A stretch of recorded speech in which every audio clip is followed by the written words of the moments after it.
Good morning. And on the Encounter's behalf, welcome everybody, those present here in an embodied way at the Metropolitan Pavilion, and also those of our friends who are joining us online from the live stream at home. My name is Amy Sapenoff. I teach high school American history and American government just outside of Washington, D.C. And I was thrilled, so excited to accept the invitation to moderate this panel back in the fall. And since then, I've only been overcome by a sense of dread. Perhaps I share some feelings, people here in the audience today, but the complexity of our political crisis and trying to make sense of everything that's transpired in these past few years has only made the question of how did we get here more urgent. Thankfully, we have an incredible panel of speakers today to help us to tackle this question. So we're going to be a little bit unorthodox in terms of our format here. Both of our speakers are going to be making a few prepared remarks from the podium, but for the sake of time and efficiency, I'll go ahead and do both introductions now. So on the far side of the stage here, we have James Davison Hunter. He is the LeBron Levison Distinguished Professor of Religion, Culture, and Social Theory at the University of Virginia. Since 1995, he has served as the Executive Director of the Institute for Advanced Studies in Culture. He has written 10 books and published a wide range of essays, articles, and reviews, all variously concerned with the problem of meaning and moral order in a time of political and cultural change in American life. His most recent work is Democracy and Solidarity on the Cultural Roots of America's Political Crisis. Sitting immediately next to me is Professor Paul Kahn. He's the Robert W. Winter Professor of Law and Humanities and a director of the Orville H. Schell Jr. Center for Human Rights at Yale Law School. He earned his PhD in philosophy from Yale University and his JD from Yale Law School. He served as a law clerk to Justice White in the United States Supreme Court from 1980 to 1982. And before coming to Yale Law School in 1985, he practiced law in Washington, D.C., during which time he was on the legal team representing Nicaragua before the International Court of Justice. He's the author of 14 books, the last of which is Democracy in America, Can We Still Govern Ourselves? I invite you to check out their full biographies on the New York Encounter website, but first join me in welcoming them.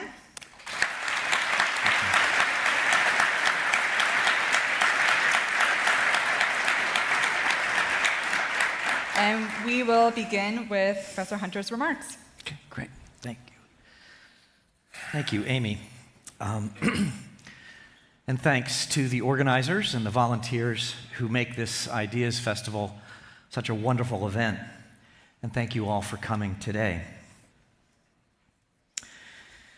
We often think of democracy as a given, a stable institution of modern life that works more or less to our liking, more or less effectively. But right now, of course, most Americans see their democracy as broken.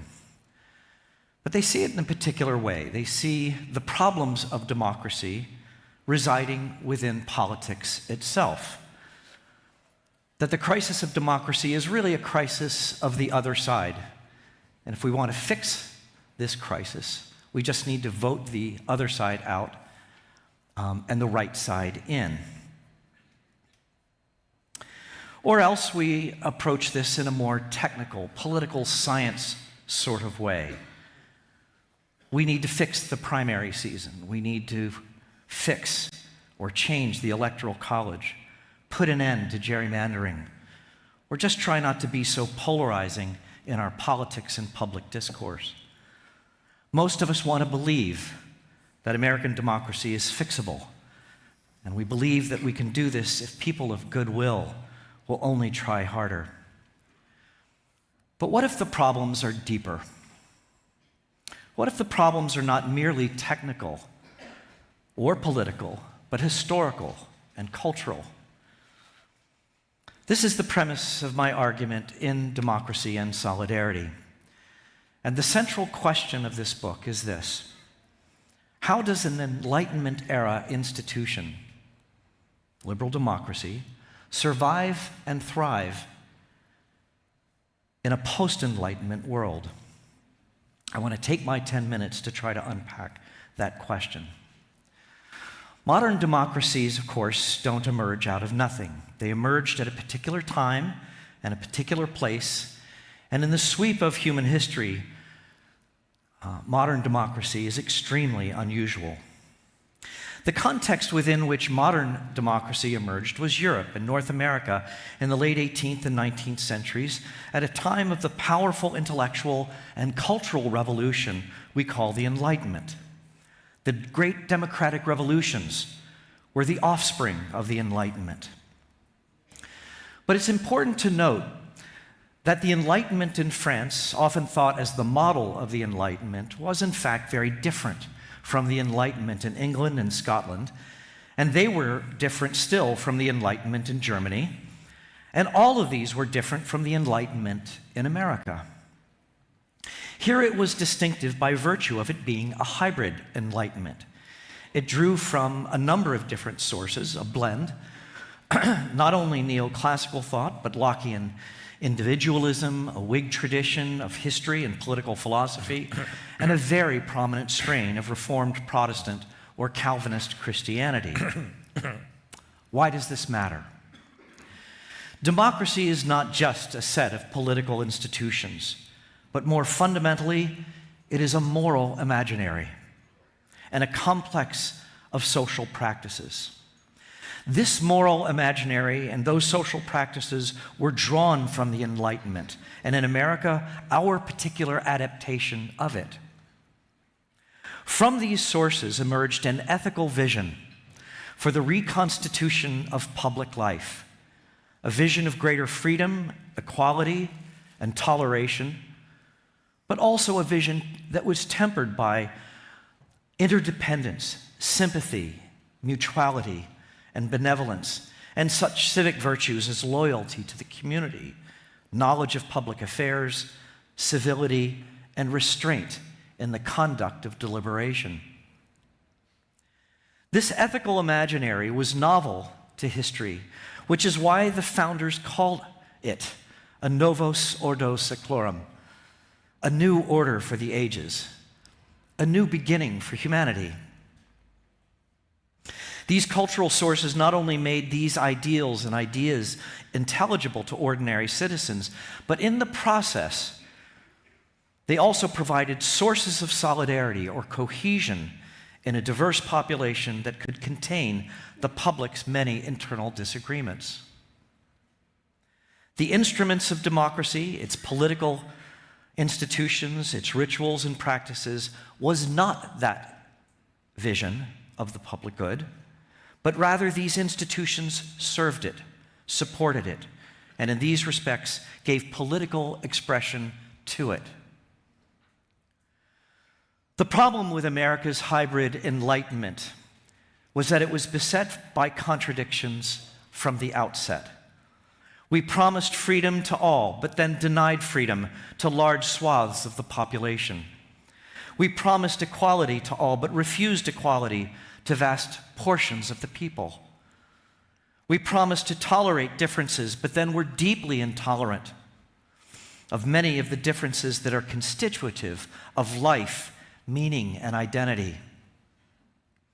And these contradictions played out widely, not only against the Aboriginal tribes of the continent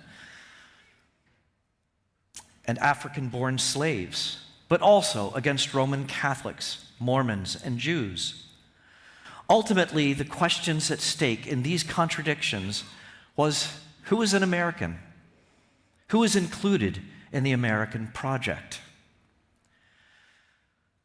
The larger part of the story I tell is the story of how, over many generations, we Americans worked through the difficult contradictions inherent to the hybrid Enlightenment in the effort to create and sustain a more perfect union. Through these tense, conflictual, oftentimes violent processes of working through these differences, the hybrid Enlightenment evolved, became something different than it was before, but all in ways that were still recognizable to the past. These cultural sources remained more or less vital, at least until the present. The questions and contradictions of American life continue unabated. We are still asking the question, who is an American, worthy of its rights, protections, and responsibilities. But now we no longer have the resources to work through them. The cultural assumptions and ideals that have long underwritten liberal democracy have now lost much of their normative grip. Put differently, the cultural antecedents of liberal democracy in America, those assumptions and social practices that have long made our politics vital, have largely dissolved, and all the effort to reconfigure and revivify those cultural sources are proving profoundly deficient.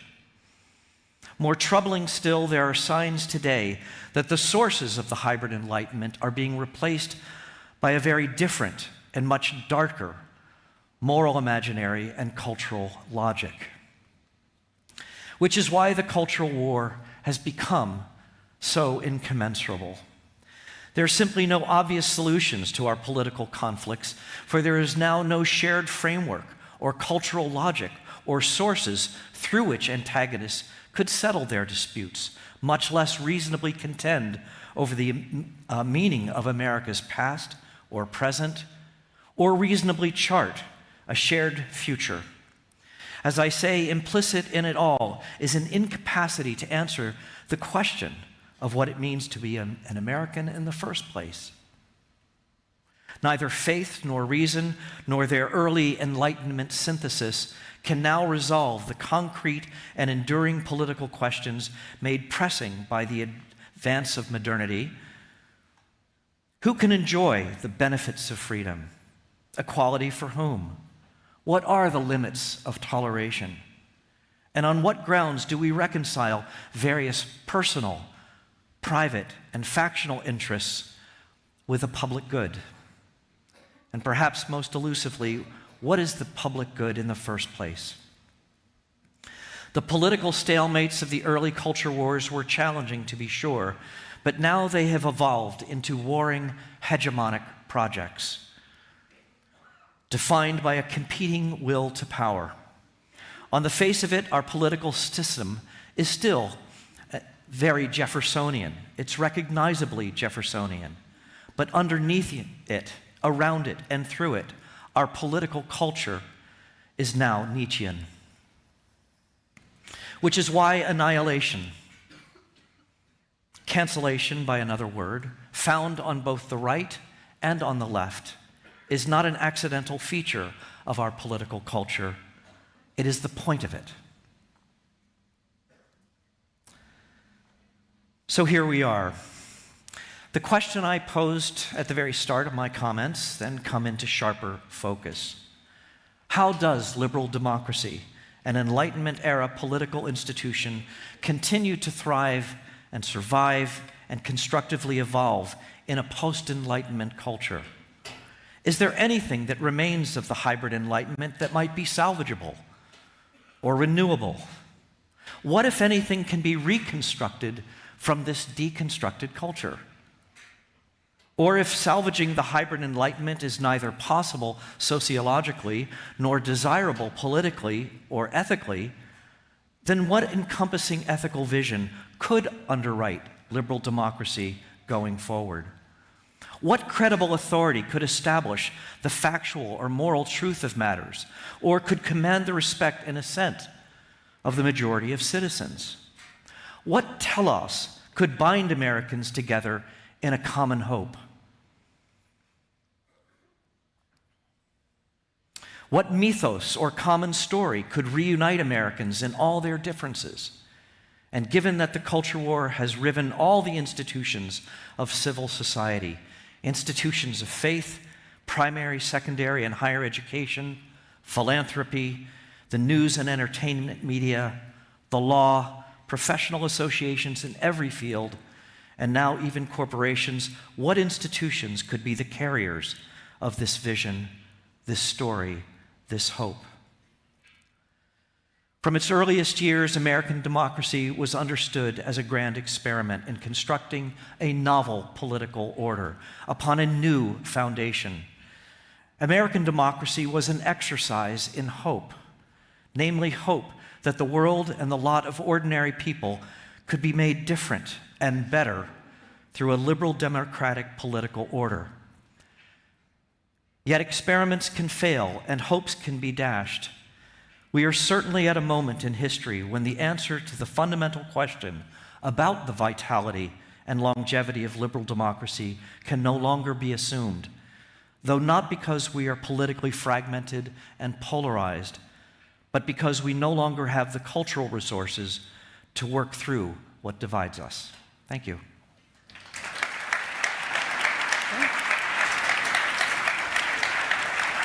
Professor Kahn? Great.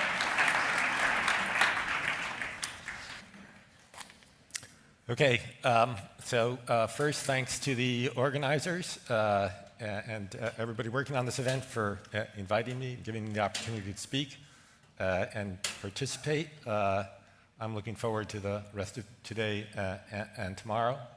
I thought I would respond to James by trying to summarize 4 points that I see slightly differently but aligned, and I think the main difference between James and myself is he's a sociologist and I'm a lawyer. So he probably wins in this audience in terms of respect. But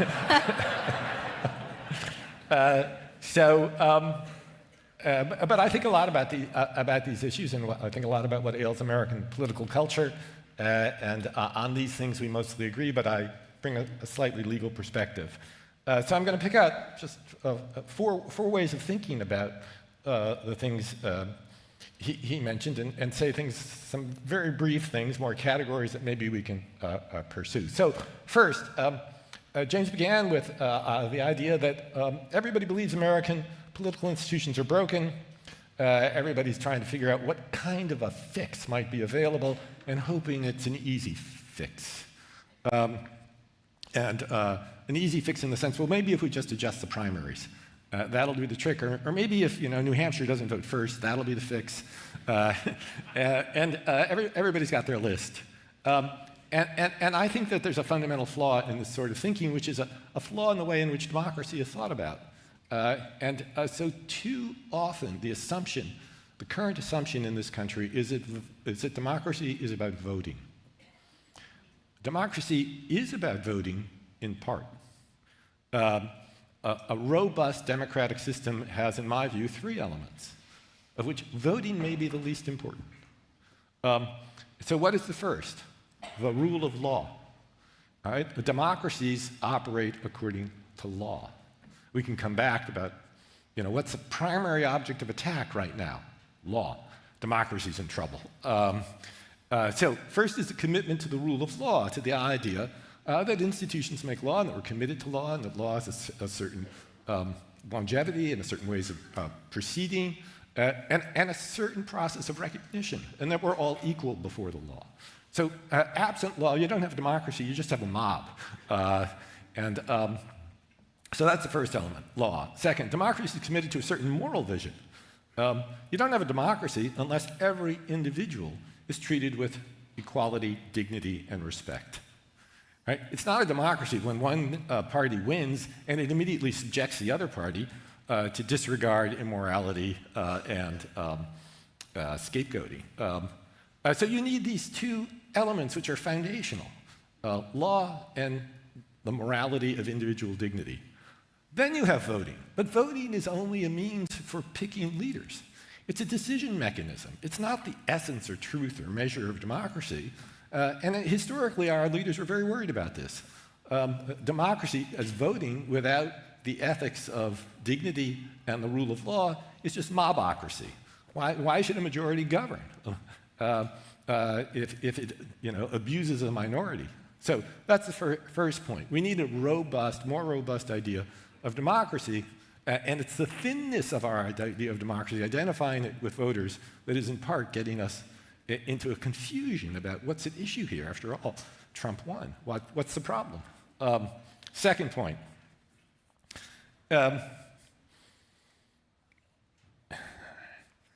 I very much like James's idea about working through. Historically, we have worked through the contradictions between our deep cultural commitments and the contradictions of those commitments.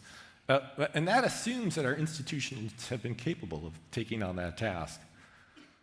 Well, one thing that I think today, and we can talk about it some more, is that American institutions are primarily 19th century institutions. Late 18th century, 19th century institutions. What the hell is the Electoral College? So the question is whether these institutions are compatible with 21st century forms of construction of public opinion. Right? Can you really have democracy constructed as ours is with these 19th century institutions in a world in which the cell phone is the dominant form of information providing, in which TikTok is where people get their news? Or are our institutions based on ideas like deliberation, right? One-to-one engagement, right? Commitment to Enlightenment values and Enlightenment beliefs. So we have to think about whether we have the set of institutions that's capable of allowing us to work through these problems today. And we see that, of course, in spades right now, where most of our institutions seem to have just gone quiet. You know, the Senate is supposed to be the great deliberative body. I don't think it's doing that at the moment. So how do we construct institutions that are actually responsive to the ways in which we live our lives today? Second problem. Third problem. And this goes to James's point about, well, look, each of the parties is expressing itself as a kind of warring effort to take control, to exclude the other, to display itself as a powerful entity. And here, I don't know what James would think about this, but I think James has famously invented the idea of a culture war. Well, I want to famously invent the claim that it's no longer a culture war. We are in the middle of a civil war, right? It's not something we worry about in the future. We're in a civil war. And it's important to understand what a war is. A war isn't just the display and use of violence. Violence is a tactical decision once you're in war. Wars have long periods of peace or nonviolence. Ask the Ukrainians. What are they worried about right now? A ceasefire doesn't end the war, right? So what is a war? A war is a situation in which our institutions are no longer capable of resolving our problems, right? That's a war. When there are conflicting groups that don't have any institutions by which the problems between them can be decided, you're in a situation of war. That's international relations generally, why IR theorists say there's always a state of nature, a state of war between countries. No institutions. And then the decision whether to use violence or not is just a tactical decision within that. But that's where we are, right? No one in this country, maybe no one, but if you look at the way in which our institutions operate, they cannot resolve our problems. The Supreme Court says, no longer Roe, Dobbs. Nobody on the opposition says, well, the Supreme Court's decided, right? Now we have to support the decision. They say, it's not law, right? The decision exacerbates the conflict. Think about the 2020 election. Biden wins the election. What does Trump say and the Trump supporters? He's not my president, right? He didn't really win. The decision exacerbates the conflict. So we're in a situation in which our institutions are no longer capable of deciding in the sense of making a decision for all of us, right? They just take sides. That's the perception, right? And in that situation, violence is always a tactical possibility. And of course, many people are scared right now that violence is on our agenda. All those people pardoned, and we can talk more about that. Fourth point, responding to the lost cultural resources that might be necessary for us to reconstruct our democracy. Well, what has been lost? Now, I'll speak as a lawyer / cultural theorist, and how do I understand this? I think that the central faith of American life, the thing that held everyone together, was, of course, law. I'm a lawyer, all right? But it was the following belief about law that held us together. The law is the product of the popular sovereign. We make law together. Law expresses our political identity, and it's a political identity of participation in a collective, intergenerational, trans-temporal agent. That's why we could think the Constitution is our law. It's not that some dead white guys produced it 250 years ago. We produced it. They just drafted it. We produced it. We are the authors. This idea that we are all members of a political community as a collective agent that produces law as our own, that's what held us together. Now, we can talk about the conditions under which that belief can be sustained, but that's been the central belief in American life. I would go so far as to say that belief, the belief in popular sovereignty as the source of American law, a source, by the way, for which generations of Americans were quite willing to sacrifice themselves. This is the story of American political life as an ultimate transcendent meaning. That belief was the religious foundation of American life. I say that belief in a transcendent popular sovereign was a successor religion to the classic monotheistic religions of the West. So in simple terms, for many people, God died at the end of the 19th, beginning of the 20th century. I say he was replaced by a new God, the popular sovereign. That God's dying at the end of the 21st century. And what's disturbing America is a failure of faith. Right? No longer is that faith making a claim particularly on young American citizens. Why? Well, we can talk about that some more as well, but it has to do with almost everything is cutting away at that faith. So those are my comments.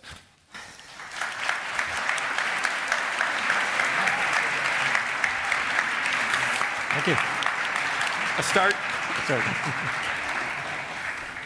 All right, we have a lot to work through. There was already a conversation that was starting in the green room before he came on, and I'm excited to dig in here. And I think that this final point that Professor Kahn was making is maybe the best place for us to start. I mean, we both acknowledge that there had been some shared vision of public life together, that there was a conception of the popular sovereign that was able to hold us together, and it's clear that that unifying principle no longer animates our shared political life, our communities, et cetera.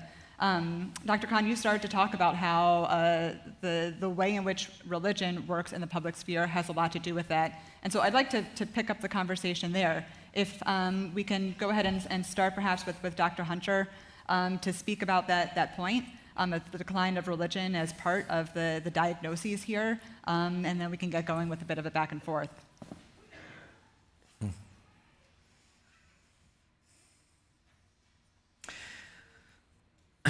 Well, secularization does fit into this story in interesting ways, I believe, but I think the most interesting part of it for me is the story about how the claims that came from religious communities on the ordering of public life.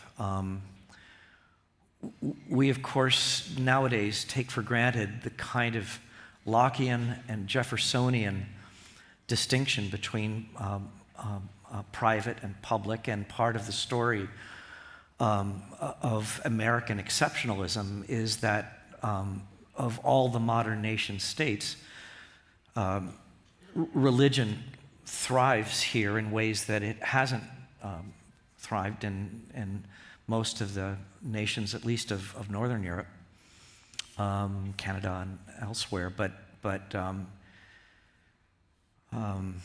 it is a nation, as one historian put it, with the soul of a church, right? So, but the proliferation and vitality of religion, especially in the late 19th and into the 20th century, was mainly within the private sphere.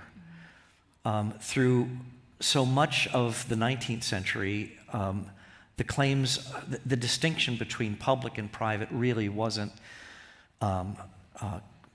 boldly drawn. Claims were made about the ordering of public life. They are reflected in the history of law and the history of certain parts of constitutional law.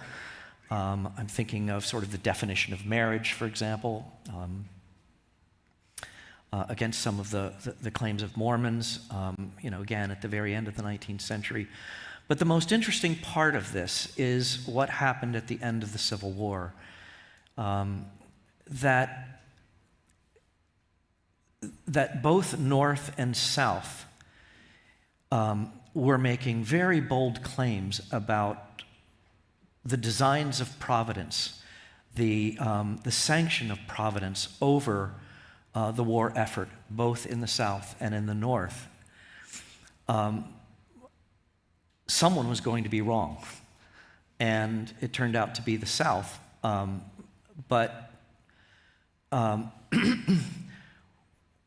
This most bloody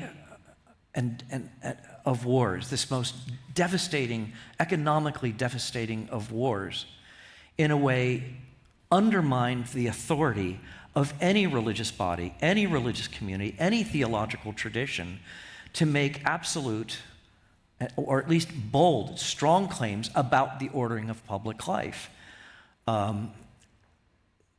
As Mark Knoll has put in his argument about the Civil War as a theological conflict, religion could no longer make those kinds of public claims. So ever since the Civil War, religion has continued to thrive, but it's no longer been able to make the kinds of credible public claims without deep contestation. And I think a big part of what emerged in the early years of the contemporary culture war was the frustration of, in particular, of conservative Protestant and conservative Catholic communities about things that were going on in public life in America, and that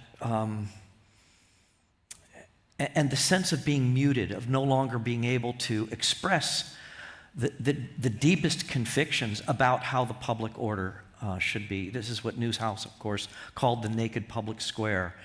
And that served to be a source of great frustration, and increasingly it motivated many on the conservative and religious right to start asserting claims out of these theological traditions. What's most interesting now, it seems to me, is that the culture war, very, very few people are making theological justifications. The Christian right has now become widely secularized. It doesn't even try to justify the kinds of things that are going on now on their side of the political divide.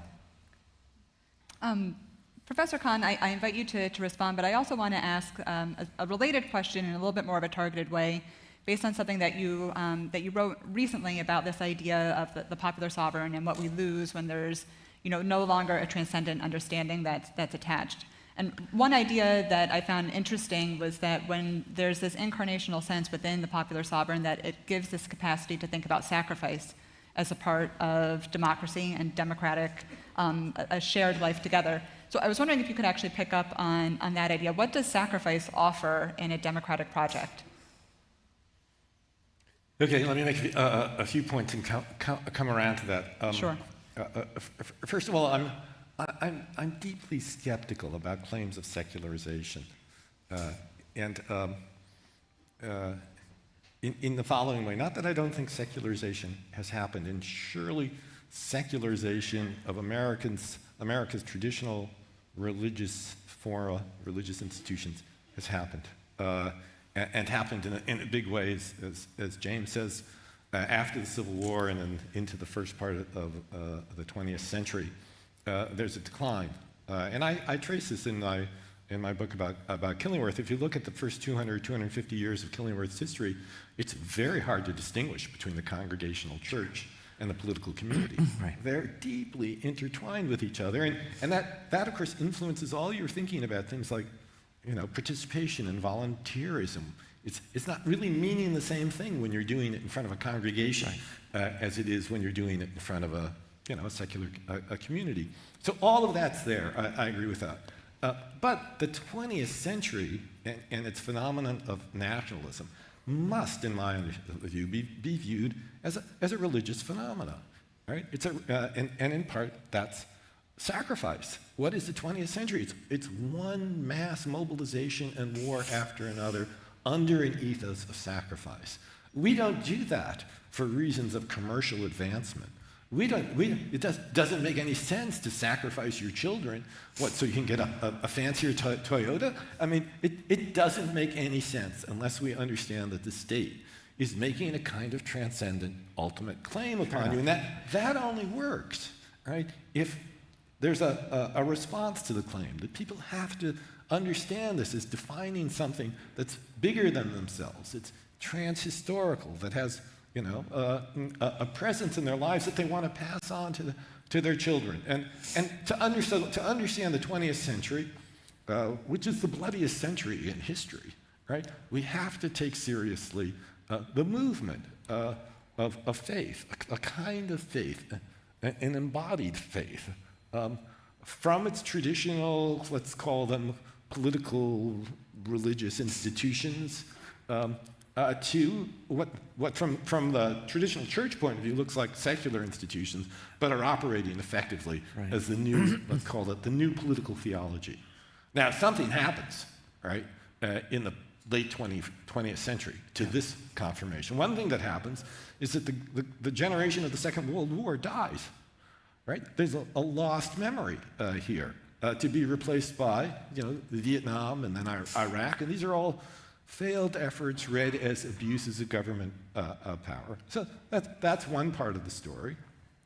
But then there's everything else, that's going on in the rise of a kind of advanced capitalism, the reconstruction of work, the rise of the internet, the development of the cell phone, the disappearance of the fairness doctrine. So, and all of these other things are happening. And then in that story, there is a role for the remnants of the traditional church.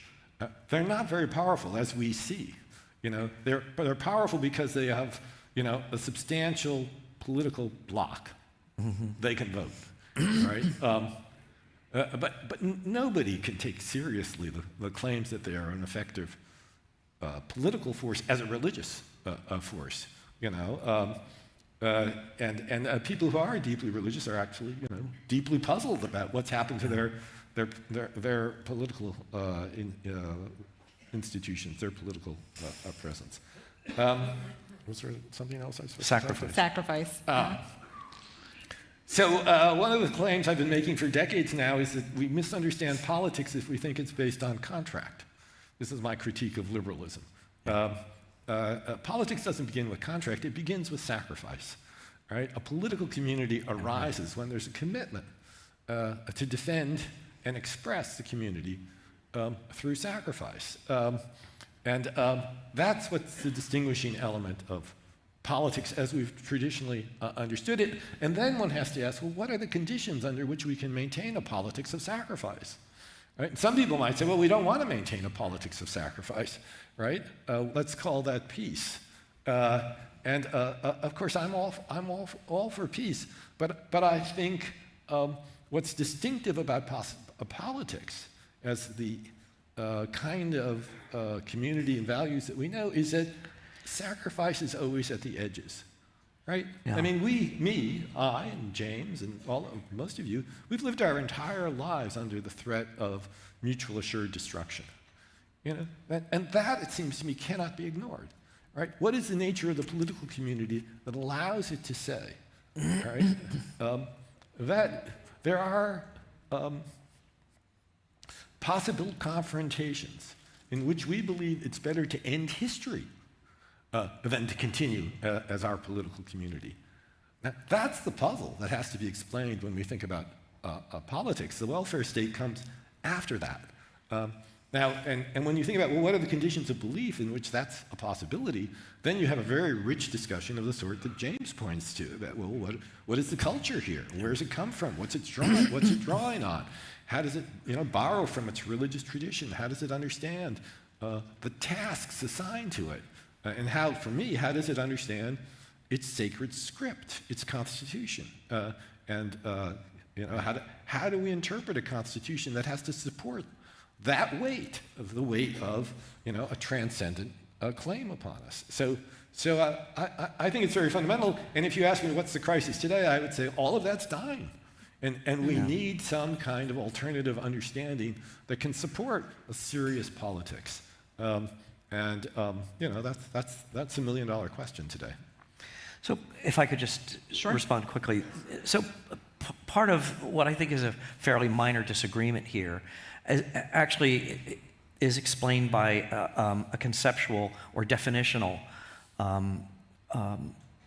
difference about what is religion in the first place. And of course, in social theory, there's a distinction between the substantive and the functional.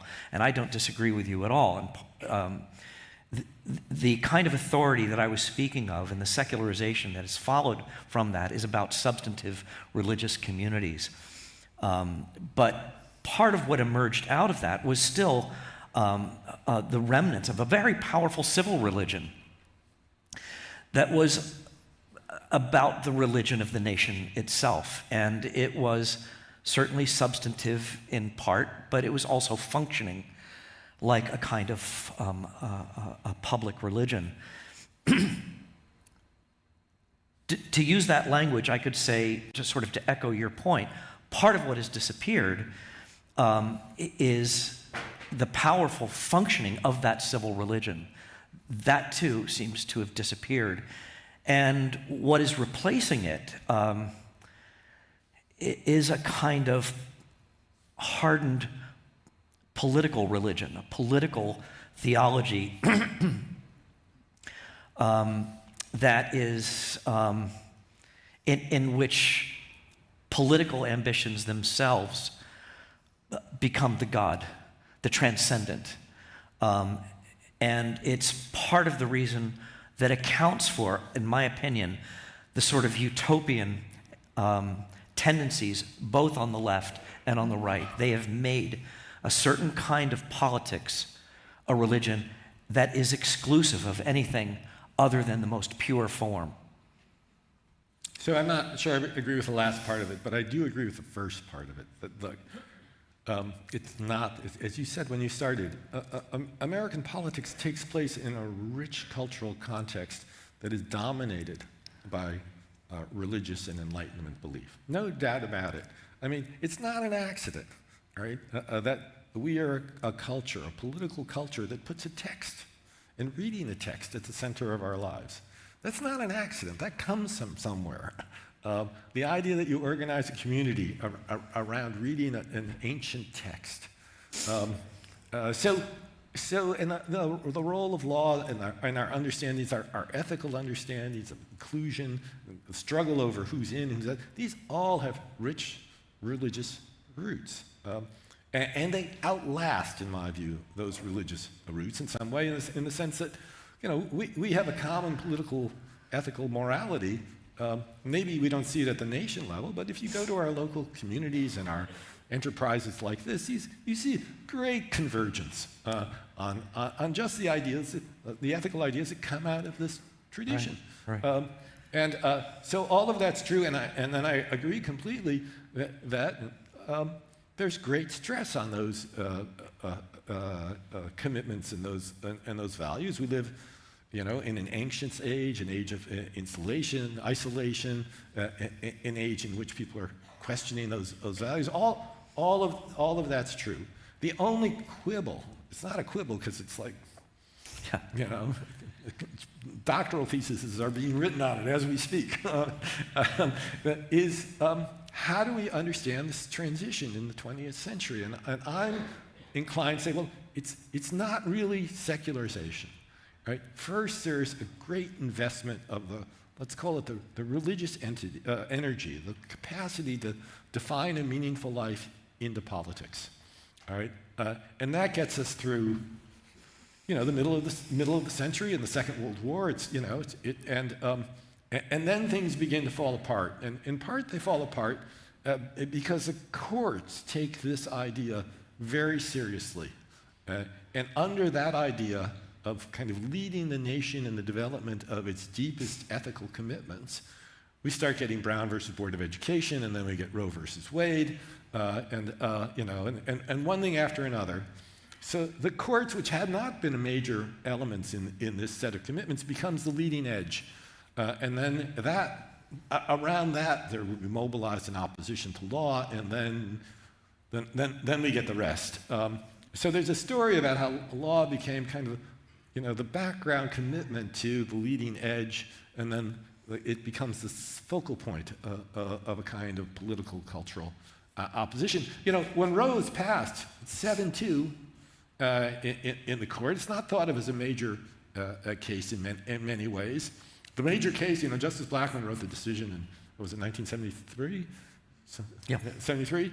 He thought the big case of the year was the one about antitrust application to the baseball, and so it's a deliberate choice of people to realize, and this is not my thinking, for a conservative movement which had organized its opposition to the developments in American law and American progressive culture around opposition to Brown versus Board of Education, they realized that's not going to work. And Roe is their opportunity, which they're very successful organizing themselves around.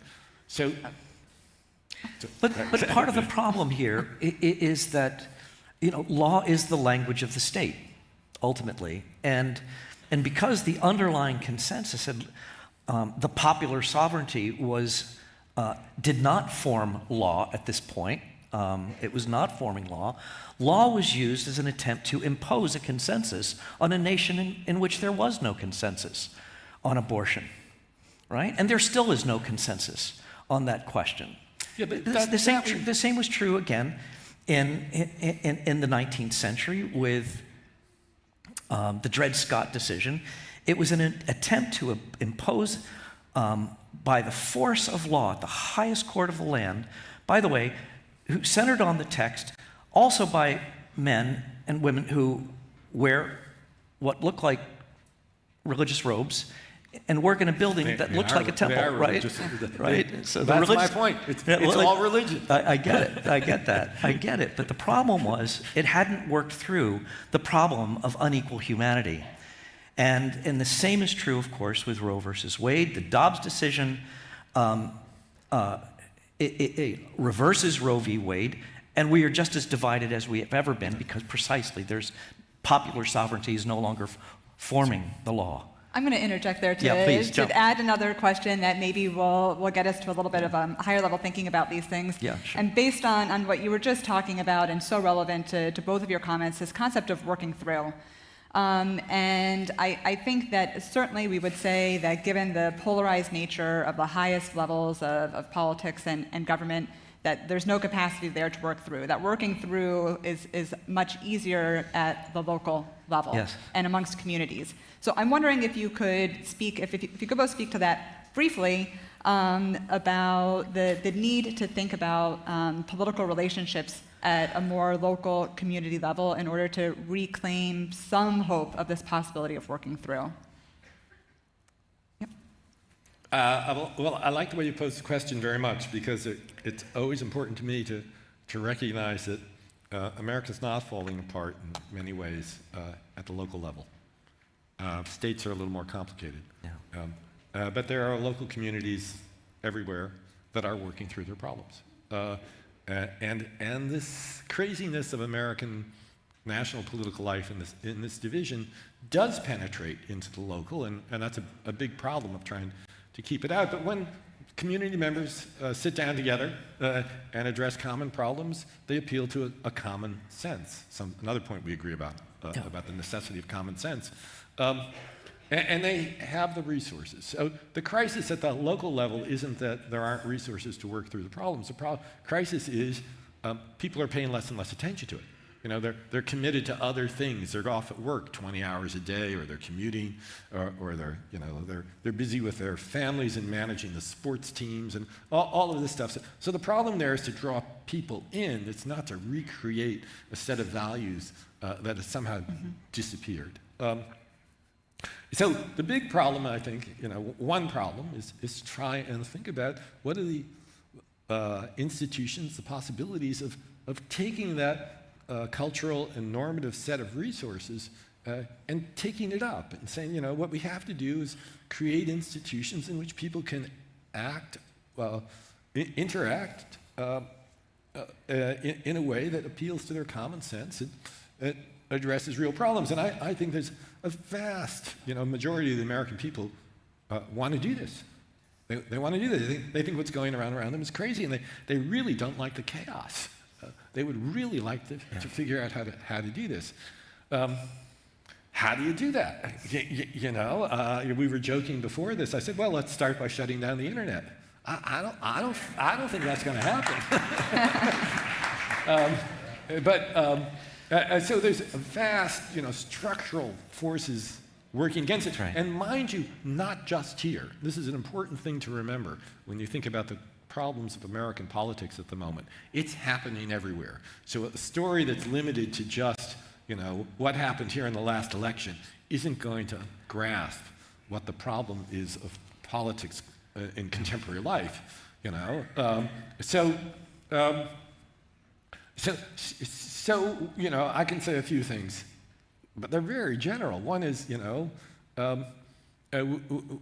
we need political leadership that responds to this, that understands this, and we need political leadership at the local level that understands that if our kids, our students, are not being trained in the ethics of politics in schools, then they're learning their politics online, which is like, I like to say it's like learning sex education from pornography sites, So the schools have to, instead of fearing talking about politics, they have to be deeply engaged with politics.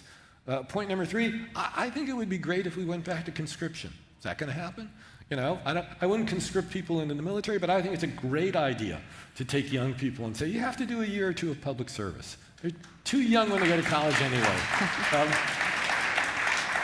Last I looked, we were firing people in the federal government. We weren't hiring them. But these are the sorts of things that could begin to draw upon the ample, the normative, ethical sources that exist in the country, and begin to address the pathologies of national politics. Well, we don't disagree at all on this point. The part of the problem, I would say, is that America is just too big. Good point. Democracy works in local communities. It works in cities. It works at the state level and oftentimes at regional level because it's fixed on solving problems. And the problems are deeply felt by everyone who lives within these localities. And it doesn't matter whether you're on the right or on the left, whether you're conservative or progressive or religious or non-religious. People are living through these problems, and the problems have to be solved. And there's a level of accountability that happens at the local level that is simply not happening at the national level. There is... So that's, in a way, I think, sort of the big problem. America is just too big. But the other thing I would add here, in the research for this book, I found over 400 organizations that are committed to addressing the problems of polarization, of trying to bridge the gap between the left and the right. I am 100% behind these initiatives. The problem is that there's a Grand Canyon between these local initiatives and the kind of communication strategies that happen at the national level. And our public and political discourse is dominated by what happens in social media and by the effort of the major news media organizations, social media, and so on. It is sustained by conflict. It is sustained by by making extreme statements that are not mediated, in which there is zero accountability, and that are not oriented towards solving problems. It's a symbolic politics as opposed to a pragmatic politics that happens again locally and that demands responses, demands accountability. So the question for me is, how then do you scale up into the national? Right now, it seems to me that most of the traffic between one side of the Grand Canyon and the other side is the seepage from the national down to the local, where Twitter then becomes the medium by which we relate to each other, communicate, and try to solve our differences, in which, again, it's not about solving problems. So. Well, unfortunately, in order to pursue those questions further, we'll have to invite you both back next year, and instead of how did we get here, we'll ask where are we going, and we'll see what happens. Fair enough.